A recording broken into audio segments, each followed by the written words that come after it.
60 বছর বয়সে কোটি টাকা দিয়ে কি হবে?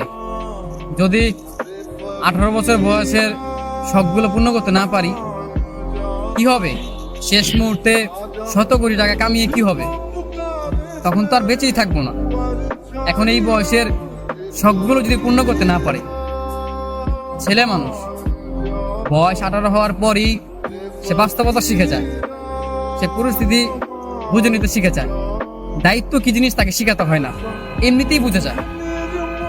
18 বছরের পর একটা ছেলে বেকার থাকার যে কি যন্ত্রণা সেটা কেউ বুঝবে না। একটা ছেলে মানুষ বেকার, একটা ছেলে মানুষ ইনকাম করতে পারে না, এই কষ্টটা কেউ কখনো বুঝবে না।